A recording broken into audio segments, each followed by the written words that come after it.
Stories.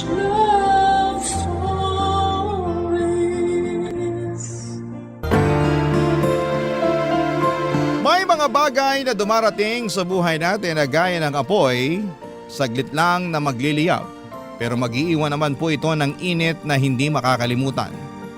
Mga ala-alang babaguhin ang tingin natin sa magulong mundo. Ikaw, kabarangay, ano ang isang bagay na nagpapainit sa iyong buhay ngayon?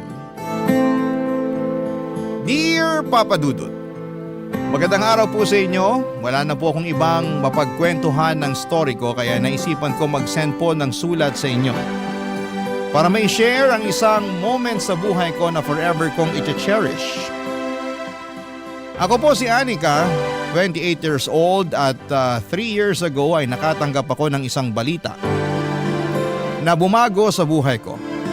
Dati po akong empleyado ng isang broadcasting company. Napilitan akong tumigil sa trabaho kong yon matapos akong dapuan ng isang sakit. Meron po akong systematic lupus na na-diagnose noong 25 years old ako. Para po sa hindi pamilyar sa sakit ko, ang lupus ay isang autoimmune disease kung saan ay immune system ko mismo ang umaatake sa malulusog na cells at organs ko. Dahil dito ay prone ako sa pananakit ng dibdib, rashes at ilang internal problems. Simula nung nagkaroon ako ng sakit ay bumaligtad na ang mundo ko. Ang dating masaya at puno ng pangarap kong buhay, Papa Dudut, ay nabalot ng kadiliman. Na-depress ako at nawalan ako ng kumpiyansa sa sarili. Lagi na lamang akong nakakulong noon sa bahay dahil natatakot ako na baka ma-trigger ang sakit ko. Ang apartment namin kung saan kami lang dalawa ng mama kong si Mariel ang magkasama ang nagsilbi ko ng mundo. Naging sensitive ang katawan ko sa maraming bagay. Tuwing natitrigger ang sakit ko ay nagkakaroon ako ng rashes sa balat at mukha. Sumasakit din ang kasukasuan ko at lagi akong pagod at hirap huminga. Sa mga moments na yon, Papa Dudut, ay para akong nawawala sa katinuan. Sa madaling sabi, impyerno po para sa akin ang sakit ko, Papa Dudut. Isa itong sumpa na hindi gugustuhing maranasan ng sino man.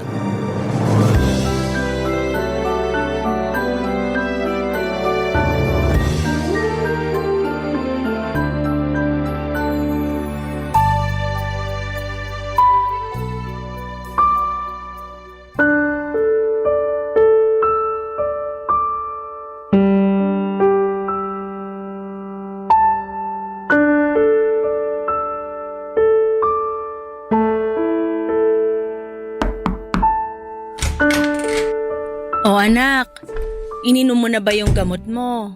Opo, ma. Tapos na po. Patingin nga ng rashes mo. Medyo mo okay naman na siya. Lagyan mo pa rin ng cream para mas mabilis gumaling. Opo, lalagyan ko mamaya.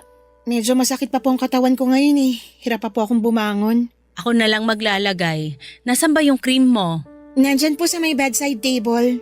Amin na, lalagyan kita ng cream. Nilalagnat ka pa rin ba? Medyo bumaba na po, sinat na lang.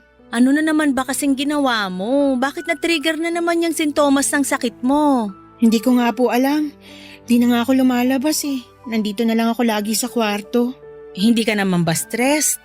Ma, simula po nung nagkasakit ako, hindi na nawala yung stress sa katawan ko. O baka naman kinulang ka sa tulog? Baka yun na nga po ang rason. Bantayan mo yung katawan mo, anak. Hindi ka na katulad ng dati na okay lang magpuyat o di kaya malipasan ng gutom. Hindi ka na sinusunod ng katawan mo. Dapat ikaw na ang sumunod sa katawan mo ngayon. Ang hirap po eh. May times na parang ang lakas-lakas ko tapos bigla akong titirahin ng sintomas ko. Ang dami kong gustong gawin pero simula nung nagkasakit ako, wala na akong ibang magawa kundi magtago. Hindi ko nga alam kung anong gusto ng katawan ko ngayon eh. Maya-maya, bigla na lang ako nagkakaroon ng sintomas kahit nakahiga lang naman ako. Nakakapagod, ma. Malalampasan mo rin to. Paano? Wala naman pong lunas sa sakit na to. Wala pang lunas. Pero marami ako nababasang kwento ng mga lupus patient online na nakakabalik pa rin sa dati nilang buhay. Maayos lang na gamutan at pagbabago ng lifestyle yung kailangan mo. Mas mabuti na lang yatang mamatay kaysa makaranas ng ganitong klaseng sakit eh. Huwag mo namang sabihin yan, anak. Normal lang na maging malungkot, na magalit. Pero kahit na gaano kahirap yung pinagdadaanan mo, huwag ka namang sumuko. Nandito naman ako na aalalay sa'yo eh. Pero yun na nga po sana yung ayokong mangyari. Simula pagkabata, inaalagaan nyo na ako. Pati ba naman ngayong matanda na ako? Feeling ko tuloy, wala na akong ibang dulot dito kundi maging alagain lang. Walang magulang ang mag-iisip ng ganyan sa anak nila. Kung pwede nga lang sana forever kita nga alagaan sa abot ng makakaya ko eh. Mas gugustuhin ko pa yon. Hanggang dito na lang ba talaga ako? Ayoko mamuhay ng ganito, ma. Ang bata ko pa para malimitahan ng ganito. Marami pa akong gustong tuparin sa buhay. At matutupad mo yung mga bagay na yon. Hindi ibig sabihin na porke masakit ka ng ganito katapusan na. Simula pa lang to, kaya kailangan mong bumangon para makapagsimula ka uli. Pero hindi ko alam kung paano ko sisimulan ng buhay na to. Hindi ko pa nga tanggap na ganito na yung kapalaran ko eh. Hindi mo naman kailangang magmadali. Darating ka rin sa puntong matatanggap mo rin ang lahat. Sa ngayon, mag-focus ka muna sa problema. Kilalanin mo uli ang katawan mo para hindi pa balik-balik yung mga sintomas. Babalik ka rin sa dati. Maniwala ka sa akin. Sana nga, mahanap ko pa rin ang sarili ko pagkatapos ng lahat ng nangyari. Yan, ganyan dapat. Huwag kang mawala ng pag-asa. Walang mangyayari kung mananatili kang malungkot. Alam mo, kapag gumaling na yung sintomas mo, maganda siguro kapag maghanap ka ng mapapagkaabalahan. Tulad naman ng ano po? Bagong hobby. Mag-aral ka ng Nihongo. Di ba gusto mo magpunta ng Japan? Pag-aralan mo na yung lengguwahe nila ngayon. Parang hindi na po mangyayari yan eh. Kung ayaw mo, maghanap ka ng madaling trabaho online para may ginagawa ka. Sikat ngayon yung ano bang tawag doon? Yung virtual assistant ba yon? Subukan mo kaya yon. Basta kahit ano na pwede mong pagkabisihan para malibang lang yung utak mo. Sige po, susubukan ko po. O siya, mauna na ako. Magpahinga ka na dyan. Sige po ma, salamat. Good night. Good night din po. Papadudo, totoo naman ang mga sinabi sa akin ni Mama. Kung mananatili akong malungkot, forever akong magiging malungkot. Wala akong ibang choice kundi tanggapin na lamang ang katotohanan at simulan ulit ang bagong buhay ko kasama ang mga adjustment nito. Nung gumaling ang mga sintomas ko ay naghanap ako ng mapagkakaabalahan dahil marunong naman ako sa English at nag-apply ako bilang online tutor para hindi naman ako maging palamunin na lamang sa bahay. Doon ay sinimulan ko na ang pagtanggap sa bago kong kapalaran. Mahirap man ay sinubukan kong mabuhay ulit kahit na limitado na lamang ang bawat galaw ko. Sa mga sumunod na taon ay wala akong ibang ginawa kundi ang matulog, kumain at umarap lamang sa computer para magtrabaho. Hanggat maaari ayaw ko nang lumabas ng bahay dahil sa takot na matrigger ulit ang sintomas ng sakit ko. Sobrang sensitive kasi ng katawan ko, Papa Dudut. At maraming bagay ang nakakapag-trigger sa sakit ko. Katulad na lamang ng araw. Bawal akong maarawan dahil nagkaka-rashes ako. Bawal din akong malipasan ng gutom o mapuyat. Bawal ma-stress. Bawal din akong makihalubilo sa mga tao dahil madali lamang akong dapuan ng sakit. Bawal nga rin po kaming magkaroon ng aso sa bahay. Kailangan ko ring umiwas sa mga pagkain na makolesterol. Mataas ang sodium, matatamis, at pati red meat ay kailangan kong iwasan. Lahat ng adjustment na yon ay sinunod ko kaya simula noon ay yun na po ang naging bagong buhay ko. 2 taon ang kinailangan ko para masanay sa bago kong routine. Kahit na sobrang bored na ako sa apartment noon ay wala akong ibang magawa kundi ang libangin na lamang ang sarili ko. Hanggang sa isang araw, ang boring kong buhay ay nakulayan sa pagdating ng bago naming kapitbahay, Papa Dudut.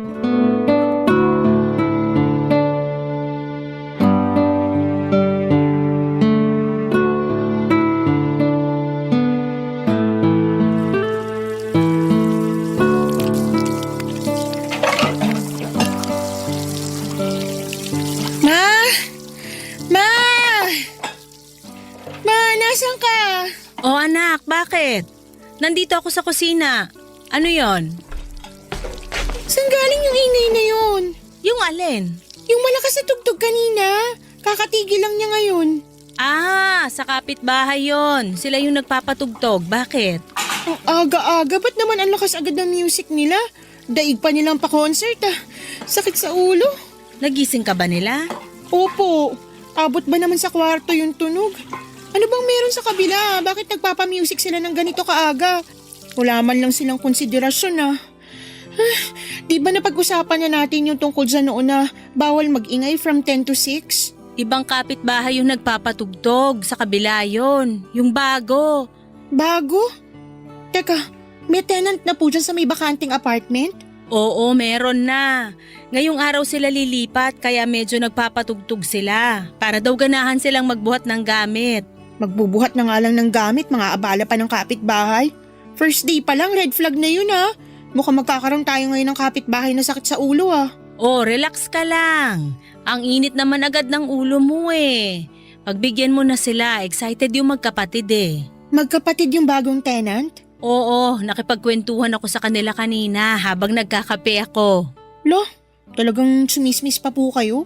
Nakakahiya, nangaabala pa kayo sa paglipat nila ng gamit. Na-curious lang naman ako. At saka mabait naman yung magkapatid. Base sa taste of music nila, hulaan ko. Mga lalaki sila no? Oo, ang galing ah. Paano mo nahulaan yon? Metal rock ba naman yung pinapatugtog? Sakit sa tenga. Pero alam mo, nak, nakakalungkot yung kwento ng magkapatid. Wala na raw silang magulang. Pareho na raw silang ulila. Namatay yung nanay niya sa kanser, tapos atake sa puso naman yung kinamatay nung tatay. Ganun kalalim yung pinag-usapan nyo? Grabe ma, ilang oras kayo nagkwentuhan? Hindi, makwento lang talaga yung isa. Galing daw sila ng Paranaque tapos lumipat sila nung nalipat ng kumpanya yung kuya niya. Ano namang trabaho nila? Yung kuya sa call center nagtatrabaho. Tapos yung nakababatang kapatid naman, physical therapist. Siya yung malayo yung binabiyahe kasi sa Paranaque yung ospital na pinagtatrabahuhan niya. Eh bakit naman kasi ang layo ng nilipatan nilang lugar? Malapit naman yung trabaho ng kuya niya dito eh. Kaya nga sila lumipat. Nag-giveaway na lang yung bunso since siya yung may sasakyan. Yung kuya niya kasi takot daw mag-drive kaya lagi nagko-commute. Kaya lumipat sila sa malapit sa workplace niya. Mukhang mas maabilidad yung bunso ah. Siya yung nagpapatugtog no? Parang. Kasi siya yung nagtanong kung masyado bang malakas yung music nila eh. Kako, okay lang. Eh kasalanan nyo naman po pala kaya malakas music nila eh. Hayaan mo na, ngayon lang naman to. Baka sabihin nila pangit tayo kabanding kapag binawalan agad natin sila sa unang araw nila. Ay hindi, sila talaga yung pangit kabanding. Aga-aga, lakas magpatugtog. Huwag kang mag-alala. Kapag nangyari uli yun, ako na mismo kakausap sa kanila para hindi maabala yung pagtulog mo. Mabuti nga tumigil na sila eh. Tapos na siguro sila magbuhat ng gamit nila. Konti lang naman yata yung gamit nila. Kapag lalaki kasi walang masyadong gamit. Ref lang yata yung nakita ko, kama, tsaka washing machine. Chismosa ng taon talaga kayo ma. Lahat ng detalye alam na alam. Baka pati love life nila nagchika mo rin. Ay oo, yung kuya may fiancé na nagtatrabaho sa US. Tapos yung bunso naman, single. Ikaw talaga ma. Mag-apply kaya kayong reporter sa 24 oras. Bagay kayo doon kasi wala kang pinalalampas. Ikaw talaga. Hala sige, kumain na nga tayo para makainom ka na ng gamot mo. Lalabas pa ako mamaya para mag-grocery. May gusto ka bang ipabili? Wala naman po. Yung face mask na lang siguro kasi paubos na rin yun. Tsaka alcohol na rin. Okay, sige. Papa Dudut, mabait na mag-asawa ang dating tumutuloy sa apartment na inuupahan ng mga bagong dating na tenant. Tahimik ang buhay namin noon dahil nagkakaintindihan kaming lahat na magkakapit-bahay sa floor namin. Aware din sila sa estado ko kaya tuwing may nagkakasakit sa kanila ay lagi silang nagsusuot ng face mask para hindi ako mahawahan. Noong nagkaroon ng pandemic at nawala ng trabaho ang mag-asawa ay lumipat sila ng tirahan at pansamantalang umuwi sa probinsya. Simula noon ay bakante ng apartment na yon hanggang sa nagkaroon na nga ito ng bagong tenant at yon ay ang magkakapatid na lalaki. Never kong nakita ang mukha ng magkakapatid na yon dahil hindi naman ako lumalabas. Tanging si mama lamang ang nagkukwento sa akin tungkol sa buhay nila para mapag-usapan kami. To be fair naman ay never naman silang naging pasaway at nagpatugtog ng malakas since then. Siguro ay nakausap na sila ni mama tungkol doon. Pero ganun pa man, pangit nang naging first impression ko sa kanila dahil sa ginawa nila noong unang araw silang lumipat. Ang pinakaayoko pa naman ay yung mga taong walang konsiderasyon sa mga tao sa paligid nila. Sensitive ako sa mga malalakas na tunog kahit pa noong wala pa akong sakit. Kaya medyo nag-iwan yon ng bad impression sa akin.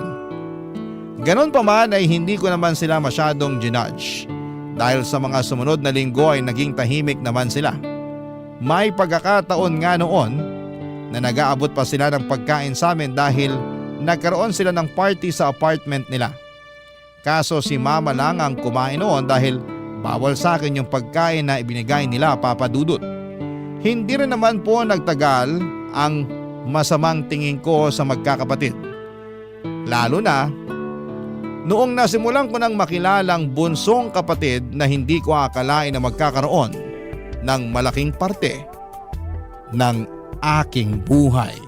Barangay Love Stories. Barangay Love Stories. Dahil sensitive sa init ng araw ang balat ko ay saka na lamang ako nakakalabas para magpahangin tuwing gabi. At kapag sinabi kong sa labas, ang ibig sabihin po noon ay hanggang sa balcony lamang ako ng apartment namin.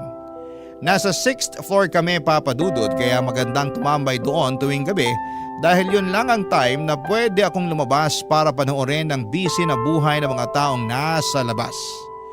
Doon po ako karaniwang nagmumuni-muni at binabalikan ang mga masasayang ala-ala ko noon na hindi ko na maranasan pa in the future. Pero ang nightly routine ko na pagtambay sa balcony ay nasira dahil sa bago naming kapitbahay. May isang time kasi na habang nasa balcony ako ay may lumabas din na lalaki sa katabing balcony para manigarilyo. Agad-agad akong pumasok sa loob para hindi ko malanghap ang usok noon. Bawal po kasi ako makalanghap ng anumang klase ng usok dahil natitrigger ang sintomas ng sakit ko. Sobrang inis ako noon dahil kada lumalabas ako ng gabi ay sakto ring lumalabas sa balcony nila yung lalaki. Sa dami naman kasi ng pwedeng maging kapitbahay ay yung smoker pa ang napunta sa amin. May isang gabi noon, Papa Dudut, bago ako lumabas para magpahangin ay sumili pa ako sa katabing balcony namin. Walang ilaw doon. Ibig sabihin ay walang tao. Na-excite ako dahil finally ay magkakaroon na rin ako ng time para sa sarili ko. Paborito ko kasing pinapanood yung buwan at mga bituin sa langit dahil nakakakalma sila. Para bang sila ang karamay ko sa pinagdadaanan ko. Nakaka-clear ng utak kapag nakatingala lamang ako sa langit at dinadamdam ang malamig na simoy ng hangin. Lumabas ako ng balcony at pumwesto sa favorite spot ko pero wala pa man ding 1 minute ay napatalon ako mula sa kinakaupuan ko ng biglang isang boses ang narinig ko mula sa kabilang balcony, Papa Dudut.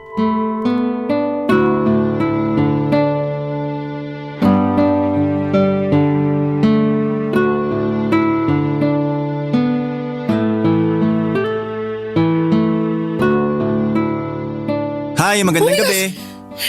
May tao ba dyan? Ay, sorry. Nagulat ba kita? Nasaan ka? Hindi kita makita. Wait lang. Bubuksan ko yung ilaw. Ayan, kita na ba? May tao pala. Nagulat naman ako. Anong ginagawa mo dyan sa dilim? Wala naman. Tumatambay lang. Okay, tambay well. Papasok na ako sa loob. Sandali lang. Papasok ka na? Kalalabas mo pa lang ah. May sinilip lang ako. Hindi nga.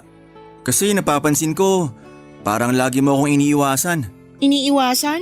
Hindi kita iniiwasan. Oo kaya, tuwing lumalabas ako, lagi kang pumapasok. Inaabangan pa man din kita kasi gusto kita makausap. Bakit mo naman ako gusto makausap? Wala, gusto ko lang makilala yung anak ni Tita Mariel. Matagal na akong curious sa'yo eh. Bakit naman? Kailangan ba may rason? Hindi ba dapat magkakakilala tayong mga magkakapitbahay? Kilala mo naman na si Mama, okay na yun. Sige, papasok na ako. Magandang gabi sa'yo. Sandali. Ano palang pangalan mo? Anika, Ako naman si Sevi. So Anika, ba't naman lagi kang nagmamadaling umalis tuwing lumalabas ako? Mahihain ka ba? hindi ako mahiyain. Ayaw mo sa akin? Hindi naman ako nangangain ng tao eh. Mabait ako. Hindi naman kasi ikaw yung iniiwasan ko. Eh ano? Yung bisyo mo. Bawal sa akin makalanghap ng usok ng sigarilyo. Bakit? Sensitive ba ilong mo sa mga matatapang na amoy? Nakwento naman siguro sa'yo ni Mama yung sakit ko, diba? Nabanggit niya na may sakit ka, pero hindi niya sinabi kung ano yung sakit mo. Ano ba sakit mo? May lupus ako. Lupus? Hindi ba sakit sa balat yun? Hindi yun sakit sa balat. Autoimmune disease yun na mas malalim pa kaysa sa pagkasira lang ng balat. Pero parang ang kinis naman ng balat mo. Makinis lang yan tingnan kapag malayo, pero sa malapitan, makikita mo yung bakas ng mga rashes na pinagdaanan ko. So nagkaka-rashes ka kapag nakakaamoy ka ng usok ng sigarilyo? Isa yun sa mga trigger. Okay, sorry, hindi ko alam. Hindi na ako magyoyosi dito, promise. Okay lang naman. Hindi mo naman kailangan mag-adjust para sa akin. Ako na lang yung mag-a-adjust. Hindi. Ako dapat yung tumigil na sa pagsindi. Siguro sign na rin to para itigil ko na tong bisyo kong to. Ako pa talaga yung ginawa mong sign? Dahil ano, sakitin ako, ganon? Hindi naman yun yung gusto kong palabasin. Hindi ko kailangan ng awa ng ibang tao, kaya kung… Wow, saglit lang. Hindi yun yung minimin ko. Okay, sige, wait lang ah. Ganito, mag-start over na lang ulit tayo. Hi, ako si Sevi. Pwede bang pasama na lang muna rito kahit saglit lang? Promise, hindi ako magsisindi para hindi masira yung gabi mo. Pero kung ayaw mo nang may kasama, ako na lang yung aalis. Okay, sige. Dito na lang muna ako. Ayan. Salamat ah. Malungkot yung mag-isa lang eh. Gusto ko yung may kausap ako. Eh yung kuya mo, bakit hindi siya yung kausapin mo? Nasa trabaho yon. Ikaw, wala ka bang trabaho? Meron, pero mamayang umaga pa yon. Di pa ako makatulog eh. Ikaw, baka may work ka. Meron, pero bukas pa yun ng hapon. Nagtututor ako ng English sa mga bata online. Wow! So spokening dollars ka pala? Hindi naman. Marunong lang talaga ako sa English. Foreigner ba yung mga tinuturuan mo? Oo, usually mga bata from Korea. Wow! Maiba tayo. Ilang taon ka nang may lupus? Na-diagnose ako ng 25 years old ako. Ilang taon ka na ba ngayon? 27. So 2 years ago lang? Oo, ganun na nga. Bago pa lang tong sakit ko. Ikaw naman, ilang taong ka na? 30 na ako. Talaga? Oo, hindi ba halata? Laging sinasabi sa akin yan eh. Mukha raw akong bata compared sa age ko. Totoo naman, young looking ka. Ay, kinilig naman ako dun. Ikaw rin naman, maganda ka. Alam mo, gusto ko pa sana magstay dito kaso medyo paggabi na rin eh. Mauna na ako sa'yo ah. Aalis ka na? Kailangan ko pang uminom ng gamot. Ganun ba? O sige, good night. Papadudod average height lamang si Sevi. Malayo siya sa ini-imagine kong itsura na medyo may angst na rakista ang datingan. Nagbase lamang kasi ako noon sa taste niya sa music. Lagi kong naririnig na nagpapatugtog siya ng metal rock kaya ganon ang na-imagine kong itsura niya. Pero sa totoo lang ay good looking si Sevi at bilugan ng mukha niya, chubby cheeks at mabungis-ngis. May kaunting pagkakahawig siya kay Michael Sager ng PBB. Bukod sa magandang itsura, maganda rin naman ang personality nito. Bibo siya at madali lang siyang kausap dahil charismatic siya kapag nakikipagkwentuhan. Simula noong nalaman niya ang sakit ko ay mas naging maingat na si Sevi. Nagsusuot na rin siya ng face mask kapag kinakausap ako dahil ayaw niyang mahawaan niya ako ng virus, lalo na't sa ospital siya nagtatrabaho. Ang first impression ko sa kanya noon ay inconsiderate. Pero agad na napalitan yon. Protective siya at caring. Dahil na rin siguro sa trabaho niya bilang physical therapist. Hindi rin po siya judgmental. Akala ko nga ay lalayuan na niya ako once na nalaman niya na may lupus ako. May stigma kasi sa mga tulad namin na akala ng mga tao kapag may lupus ay nakakahawa na ito. Hindi nakakahawa ang lupus, Papa Dudut. Wala pang malinaw na rason kung papaano ito nakukuha. Maaring genetics ito o di kaya'y dahil sa mga environmental triggers. Simula nung naging close kami ni Sevi ay palagi na niya akong sinasamahan sa balcony para may kakwentuhan ako. Gabi-gabi siyang nagkukwento sa akin kung paano ang naging araw niya sa trabaho na siyang gustong gusto ko dahil matagal na akong hindi nakakalabas ng bahay. Minsan, nagsasabihan din kami ng mga sikreto at personal issues sa buhay. Mas nakilala ko po si Sevi. Isang gabi nung sa wakas ay nag-open up na siya sa akin tungkol sa kanyang personal na buhay, Papa Dudut.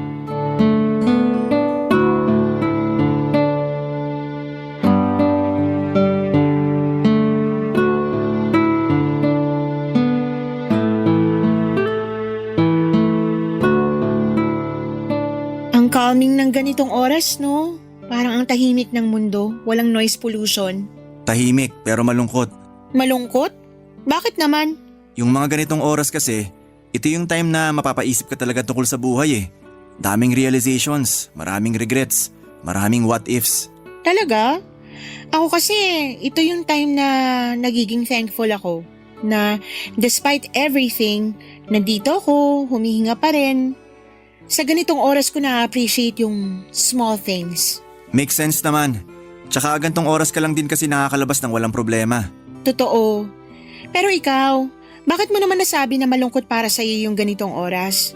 Hindi ko alam. Dati malungkot talaga kasi mag-isa lang ako. Pero ngayon na lagi na kitang nakakasama dito sa ganitong oras, nabawasan na yung lungkot na nararamdaman ko. Naalala mo pa ba nung una tayong nagkausap? Yung nakaupo ka mag-isa sa dilim? Oo naman.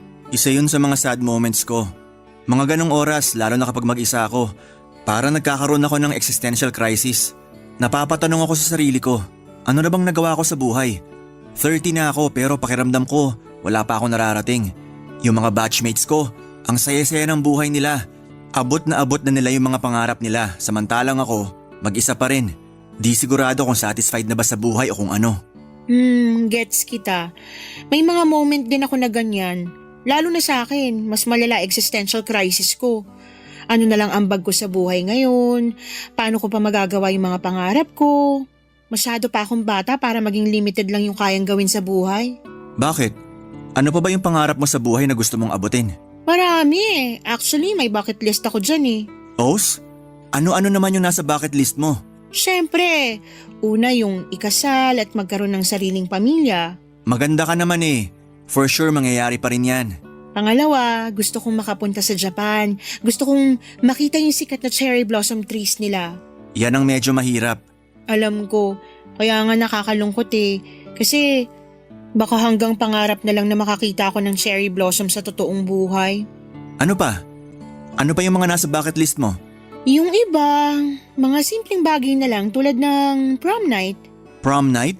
Oo, never pa ako naka-attend ng prom. Kapag nanonood ako ng pelikula, naiinggit ako sa mga prom scenes kasi parang ang sarap ng feeling na may kasayaw ka tapos sweet at nakakakilig pa yung music. Wala ba kayong JS prom noon? Meron naman pero hindi ako naka-attend. Bakit naman? Nagkasakit ako. Talaga palang sakitin ka na kahit noon pa. Oo, parang naging foreshadowing na nga yun na ganito pala magiging buhay ko ngayon. Huwag kang mawalan ng pag-asa. 27 ka pa lang naman eh. Marami ka pang chance para magawa yung nasa bucket list mo. Pareho lang kayo ng sinasabi ni Mama. Ang hirap kaya umasa. Okay na yung tanggapin ko na lang na hanggang dito na lang ako. Don't lose hope, sabi nga nila. Kasi sa totoo lang, may pag-asa ka pa naman talaga eh. Hindi ba may sikat na singer na may lupus din tulad mo? Yung sa ibang bansa? Oo, pareho kami ng sakit. O di ba? Pero siya nakakalabas pa rin naman. May social life pa rin siya. Naisasabuhay pa rin niya yung gusto niyang buhay. Nagko-concert pa nga ata siya eh. Siyempre mayaman yun. Marami siyang pera na pambayad sa mga treatment niya. Nagte-therapy siya kaya ganun. Tapos ikukumpara mo ko sa kanya na online shooter lang. Okay, may point naman. Pero yun pa rin ang masasabi ko. Huwag kang mawalan ng pag-asa. Balang araw magagawa mo rin yung mga bagay na gusto mo. Magtiwala ka sa akin. Sa ngayon, hindi na yan yung major problem ko. Ang problema ko at the moment ay kung papaano ko makakayanan tong sakit na to. Huwag kang mag-alala. Andito naman ako na magiging sandalan mo kung sakali. Sasamahan kita sa pagharap ng sakit mo. Salamat. Actually, malaking tulong na tong ginagawa mo eh. At least may bagong tao akong nakakausap maliban sa mama ko. Iba pa rin kasi talaga yung feeling na kausap mo ng harap-harapan yung tao kaysa magka-video call lang kayo eh. Basta kung kailangan mo na makakausap, isang tawag mo lang sa akin, to the rescue na ako. Salamat. Wala yun. Ikaw pa ba?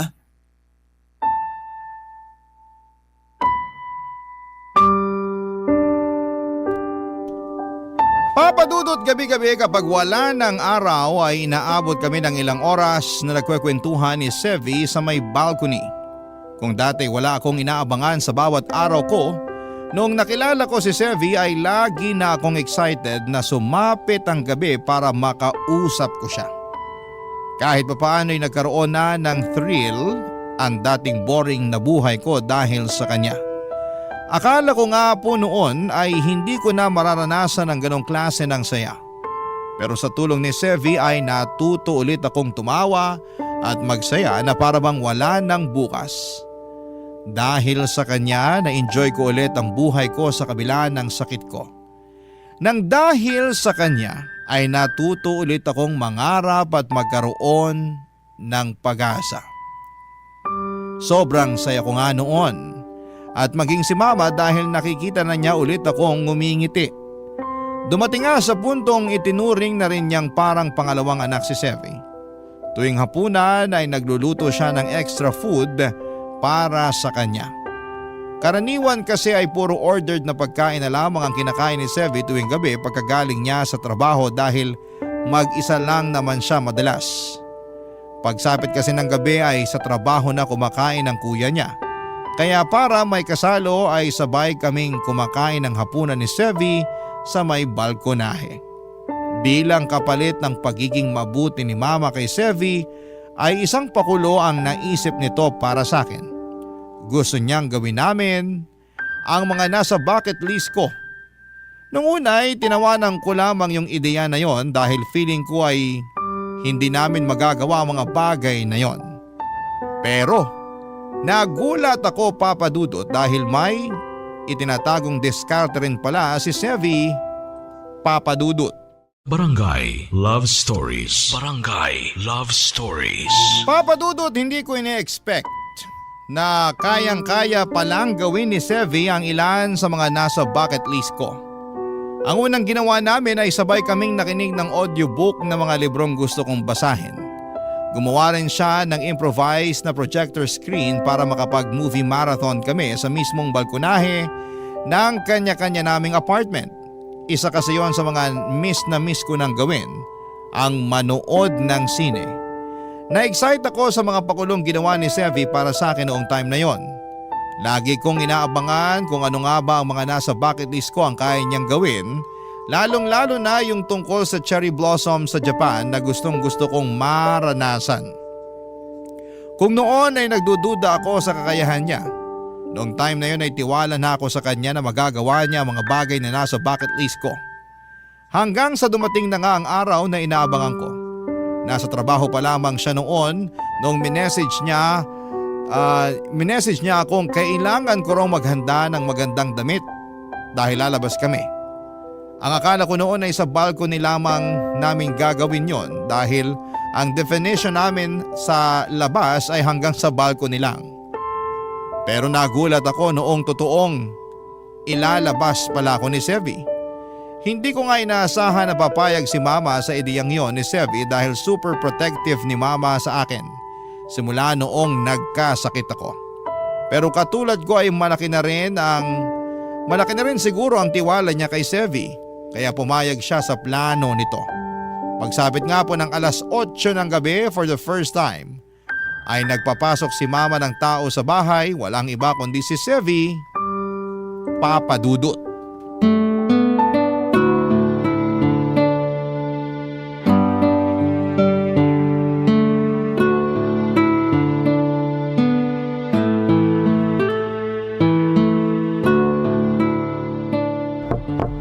Anika? Oh, ayan na si Sevi! Anika! Andito na si Sevi. Ready ka na ba dyan? Wait lang po, nagbibihis pa lang po ako. Pakisabi 3 minutes. Okay, sige. Papasukin ko na siya, ha?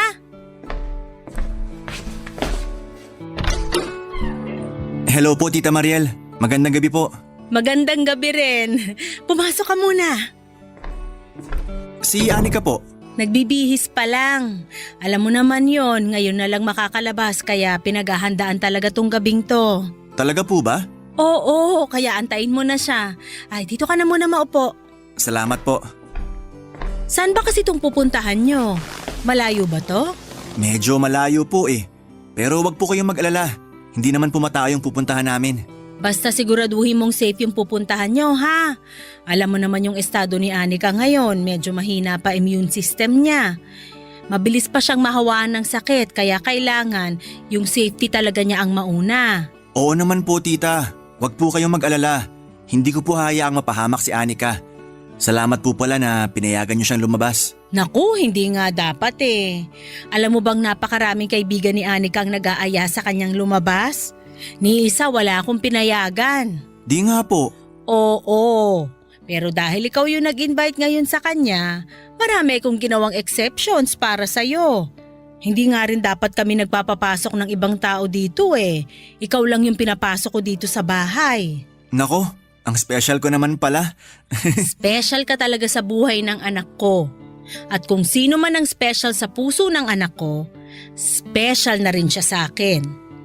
Alam mo bang simula nung na-diagnose siya na may lupus, malimit ko na lang siyang makitang ngumiti? Dati palagi siyang nakatunganga, laging nakapangalumbaba, puro buntong hininga. Ang sakit nun para sa isang ina. Yung makitang lagi na lang umiiyak yung anak mo, naku, hindi ko madedescribe yung sakit. Kahit naman po siguro sinong magulang, ganyan din ang mararamdaman. Pero nung dumating ka, napakalaki ng pinagbago niya. Sobrang energetic na niya ngayon. Ang aliwalas na niyang tingnan kasi masaya na siya. Parang ang wala na siyang sakit sa tuwing nakikita ko siya. Yun ang dahilan kung bakit special ka na rin para sa akin. Kasi malaki ang naitulong mo sa kalagayan ng anak ko. Nakakahiya naman pong marinig yan. Naging totoo lang po ako sa kanya. Sa totoo lang, marami din naman pong nagbago sa akin simula nung nakilala ko si Anika eh. Dahil sa kanya, parang nagkaroon ako ng worth sa buhay. Hindi lang pala ako simpleng lalaki lang na nagtatrabaho para mabuhay, kundi nabubuhay ako dahil may isang tao ako napapasaya. Ikaw yung taong matagal ko nang hinihintay na dumating sa buhay ng anak ko. Nung nagkaroon siya ng lupus, pati mga kaibigan walang magawa eh. Yung mga dating nagpapasaya sa kanya, nawalan ng silbi. Kaya sana kung ano man tong meron kayo ngayon, sana hindi lang to pansamantala. Kasi ayoko na uling makitang malungkot yung anak ko. Gagawin ko po yung best ko para mapanatili yung ngiti sa labi ni Anika. Promise po, wala akong gagawing ikakalungkot niya. Promise mo yan, ha? Opo, hanggat kaya ko siyang pasayahin, pasasayahin ko siya. So ano, ready na ba ang lahat? Aba, at talagang naghanda ang dalaga ko Okay na ba tong suot ko? Hindi ba ako overdressed? Hindi, saktong-sakto yan para sa gagawin natin ngayong gabi. Oh, Sevi, yung ngiti mo abot hanggang tenga Natutuwa lang po ako kasi para ako nakakita ng anghel na bumaba sa lupa. Hoy, tigilan mo nga ako dyan. Emi ka naman. Tara na nga at baka mamaya kung ano pang lumabas dyan sa bibig mo. Sige po tita, mauna na po kami. Mag-iingat kayo, ha? Huwag masyadong magtatagal sa labas. Uwi din ka agad, Anika, ha? Oy, yung face mask mo. Opo, eto na, isusuot ko na. Bye ma, mauna na kami. O sige na, enjoy kayo. Isang light blue na dress na tinernohan ng silver necklace, yun po ang suot ko ng gabing yon, Papa Dudut. Sa kabilang banda ay naka-semi-casual attire naman po itong si Sevi. Sobrang tikas niya sa suot niyang puting button-down shirt at black pants na kinumpleto ng suot niyang sneakers. Gamit ang motorbike nito ay nag-drive kami patungo sa isang secret spot na ilang araw nang binabanggit sa akin ni Sevi. Habang binabagtas namin ng kalsada ay halos mangilid ang luha ko sa loob ng helmet na suot ko. Na-miss ko kasi ang ganong feeling na malaya, nasa labas at dinadama ang malamig na hangin. Hindi nagtagal ay nakarating din kami sa lugar kung saan ako sosorpresahin ni Sevi. Malayo pa lang ay alam ko na kung anong parte ng bucket list ko ang gusto niyang gawin. Yon ay ang maranasan ng cherry blossoms sa Japan. Wala po kami sa Japan, wala ring cherry blossom sa lugar na pinuntahan namin. Pero bumaba kami sa tapat ng isang puno na tinatawag nilang flame tree. O sa ibang tawag ay caballero tree. Para itong hugis payong na puno kung saan ay nangingibabaw ang magkahalong pula, kulay kahel at dilaw na bulaklak nito. Para itong cherry blossom, kaya yung flame tree na ang naging sarili naming version ng cherry blossom ni Sevi. Sa ilalim ng punong yon ay naglabas si Sevi ng speaker at nagpatugtog siya ng isang love song. Hiningi niya ang kamay ko at nagsayaw kaming dalawa para kaming nasa prom noon at walang pake sa mga dumadaang mga sasakyan sa paligid namin. Papadudod para ako nasa isang magandang panaginip ng gabing yon, isang panaginip kung saan ay ayaw ko nang magising. Pero katulad ng mga panaginip ay kailangan din nating magising kahit gaano pa ito kasaya. Papadudod.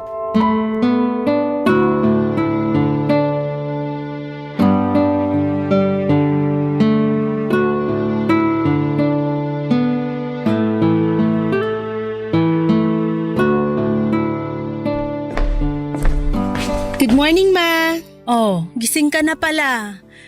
Good morning din. Halika na, kumain na tayo. Wow, sarap ng breakfast today ah. Marami talaga akong niluto para sa'yo. Kakailanganin mo to ngayon. Ayan, kumain ka ng marami. Okay lang po ba kayo ma? Napasobra yata itong binibigay niyo pagkain sa akin ah. Pang isang araw na to eh. Sakto lang yan. Kasi baka mahirapan ka ng kumain mamaya. Ha? Bakit naman? Kumain ka na muna bago ako magkwento. Okay, eto na. Kakain na. Kumain na rin po kayo dyan. So ano pong meron? Ano yung ikukwento nyo? May natanggap akong tawag kaninang umaga. Galing naman kanino? Galing sa kuya ni Sevi. Oh, ano pong sabi? Nag-explain ba siya kung bakit halos isang linggo na silang hindi umuwi ni Sevi sa apartment nila? Oo. May rason pala kung bakit hindi nakakauwi yung kuya niya sa apartment nila nitong nagdaang mga araw. Ano po yung rason? Huwag niyo pong sabihin na lilipat na naman sila ng apartment kasi nabanggit sa akin ni Sevi last time na wala talaga silang permanent address kasi nga palipat-lipat nga raw ng company yung kuya niya. Kung nasaan yung trabaho niya, doon sila. Ay, nalulungkot nga ako eh kasi ano na lang gagawin ko kapag lumipat na naman sila ng bahay? Eh di wala na akong makakausap niyan. Back to my old self na naman ako. Ay, kaya siguro hindi nagre-reply si Sevi sa mga text at chat ko. Nag-promise kasi sa akin yun na hindi na sila lilipat kahit anong mangyari. Dito na raw sila magsistay for good kasi may promise din siya sa'yo. Gets ko na kung bakit niya ako gino-ghost the past few days. Natatakot siguro yun na malaman kung lilipat na naman sila. Hindi mo ba kakayanin kung sakaling lilipat uli sila ng tirahan? Syempre malulungkot ako na mawawalay sa akin si Sevi. Sobrang na-attach na ako sa kanya. Pero sino ba naman ako para pigilan sila? Hindi ko naman siya boyfriend or asawa para pigilan sila sa gusto nilang gawin sa buhay nila. Gino-joke ko lang naman siya noon na maiinis ako sa kanya kapag bigla na lang niya ako iiwan mag-isa dito. Sabi ko nga sa kanya, kapag naisipan nilang lumipat ng bahay, friendship over na kami.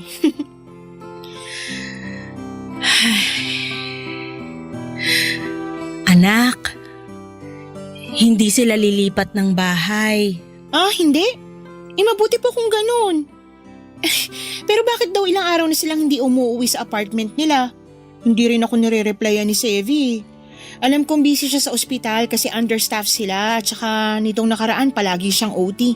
Pero grabe naman yung wala siyang paramdam until now. Nasa ospital sila kaya hindi sila nakakauwi rito. Hala, bakit po? Na paano yung kuya niya? Hindi yung kuya niya yung na-ospital, kundi si Sevi mismo. Ano? Bakit daw po siya na ospital? Hindi nakaka-reply sa'yo si Sevi kasi 1 linggo na siyang nakaratay sa ospital. Naaksidente raw siya sa motor habang pauwi galing trabaho. Kumusta na daw po siya? Okay na ba siya? Malala ba yung lagay niya? Sandali, tatawagan ko yung kuya niya. Anika, wala na si Sevi.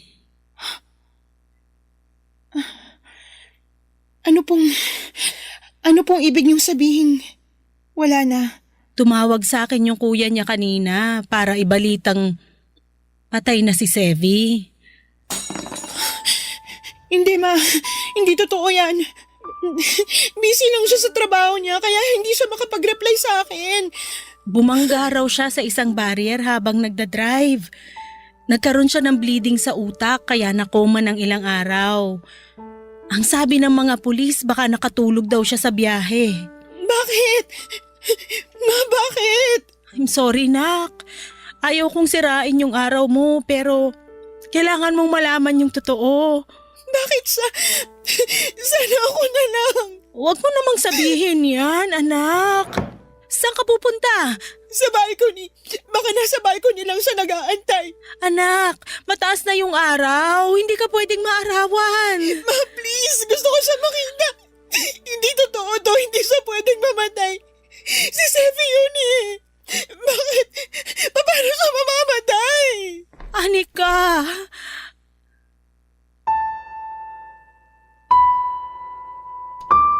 Ang pinakamasakit na klase ng pagmamahal ay yung halos nandyan na. Ngunit nawala bago pa man ito magsimula. Pero nawala man sila sa buhay natin, iniwan naman nila tayong mas matatag at yon ang tunay na klase ng pagmamahal. Mga kabarangay, ang pag-ibig na hindi natuloy ay hindi kabiguan. Sa bawat hakbang natin papunta sa ating pangarap, papadudot, ay bitbit pa rin natin ang masayang alaala. Papadudot mga kabarangay, tanging kumot lang ang umalalay sa akin noong araw na yon. Nakataklob sa akin ng isang kumot na para bang maililigtas ako nito mula sa sakit na nararamdaman ko. Walang oras na hindi tumigil ang pagpatak ng mga luha ko. At may mga pagkakataon na nakakatulugan ko ng pag-iyak pero tuwing bumabalik ako sa kamulatan ay agad na binabalot ng lungkot ang aking puso. Papadudod sa pagkawala po ni Sevi, isang bagay ang napagtanto ko. Masyadong espesyal ang buhay ko para lang magtago ako sa isang sulok at habang buhay nakatatakutan ang sakit ko. Sa unang araw po ng burol ni Sevi, ang ginawa ko ay lumabas ako ng bahay nang walang pakialam kahit matrigger pa ang sintomas ng sakit ko. Kahit magkaroon pa ako ng rashes o manghina ang katawan ko, wala pa rin tatalo sa sakit na nararamdaman ng puso ko sa pagkawala ni Sevi. Kahit masama ang pakiramdam, kahit maraming tao, nanatili ako sa tabi ni Sevi at sa huling araw niya sa mundo. Kahit sa ganung paraan ko na lang siya mapapasalamatan sa mga nagawa niya sa buhay ko.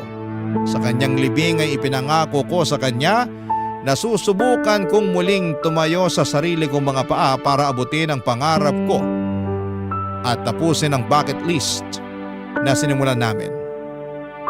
Papadudot ang kwento namin ni Sevi ay maikukumpara ko sa 3 kulay ng bulaklak ng flame tree. Hindi kami agad naging magkaibigan, nagsimula kami sa pag-iwasan, parang pula na puno ng inis at pagkakaiba. Pero dumating ang panahon na natutunan naming intindihin ang isa't isa. Ang pula ay naging kahel nung naging matatag ang samahan namin hanggang sa dumating ang kulay na dilaw na siyang araw-araw kong maaalala. Hindi bilang taong nawala kundi bilang ilaw sa mga panahong gusto kong sumuko noong nagdidilim na ang mundo ko. Bago ko po tapusin ang sulat ko ay gusto ko lamang pong mag-iwan ng isang mensahe para kay Sevi, Papa Dudut. Gusto ko pong iparating sa kanya na mahal ko siya kahit na hindi ko na siya muling makikita pa. Maraming salamat po sa pakikinig ng aking kwento. Papa Dudut, mabuhay po kayo. Ang inyong forever kapuso at kabarangay, Anika. Anong say mo sa Barangay Love Stories na ito? Pagkwentuhan natin sa comment section yan.